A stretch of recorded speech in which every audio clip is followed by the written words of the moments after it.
If you watch any TV series long enough, you may encounter synchronicity. That's when the program has a situation that uncannily speaks to you, maybe even when you are having the very same experience. That happened to me last Sunday and Monday when my life overlapped with an episode of Larry David's series, Curb Your Enthusiasm. What I did on Sunday, Larry David did on Monday. What synchronized? We both found ourselves wandering forlornly in a Jewish cemetery. Here's how this eerie situation unfolded. Last Sunday, my partner Naomi and I made our second visit to the Westchester Jewish Cemetery in Greenwich, Connecticut. We were looking for the grave of her grandmother, Valeska Lizaroff. She was an amazing woman, a single mother who got herself and her son out of Nazi Germany to New York in June 1941. She died in 1972. Naomi hadn't visited the grave since the funeral.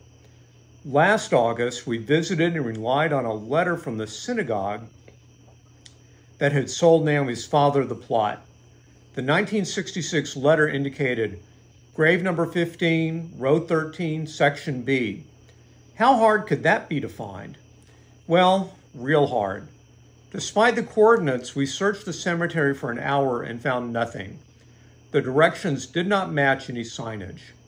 Naomi then wrote to the Cemetery Association and was sent a map with more instructions. We also learned that Valeska is buried next to Fanny Liebert and Valeska's brother, Herman Schulman.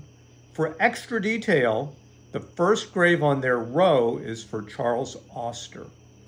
So last Sunday, we drove to the cemetery at the end of Memory Lane in Greenwich, confident we would find Valeska at last. But no, for 90 minutes we walked around. I read the gravestones of beloved mothers, fathers, friends, children. The new map still didn't reflect the sparse signs at the cemetery. Footsore, frustrated, and hot, we gave up again. Did they move the grave, I asked Naomi. Well, she doubted that had happened.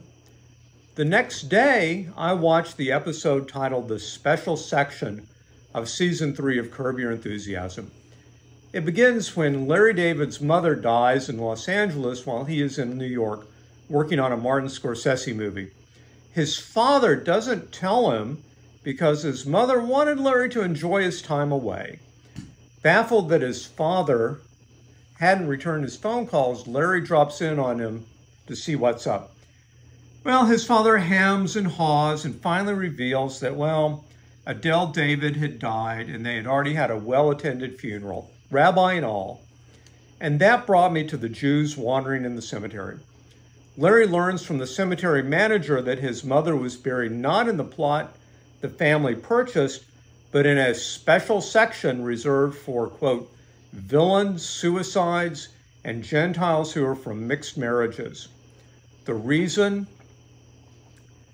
A tattoo on her buttock had, according to Jewish law, disqualified her from burial in consecrated ground. So in this alternative TV universe, they did move the grave.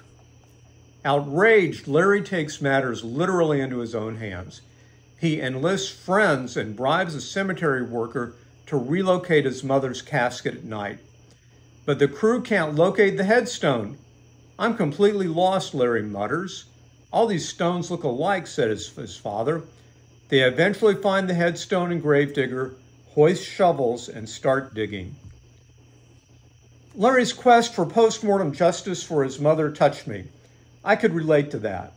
A loved one dies, you visit the grave, pray, remember. I've done that at family cemeteries in Texas for relatives going back to my great-great-grandparents. Failure to find a grave creates a deep unease in life and in TV. Larry says as much. Mom would not want to be there. It's not right. I feel terrible about it. For one instance, real human emotion peeks through the character's churlish facade. Well, Naomi and I will contact the cemetery administrator again. Maybe we need a guide to lead us around. Maybe graves need air tags these days. We are determined to find Valeska in Greenwich. We'll say a prayer, place a stone, and set the universe right again. Valeska will not be forgotten. Thank you.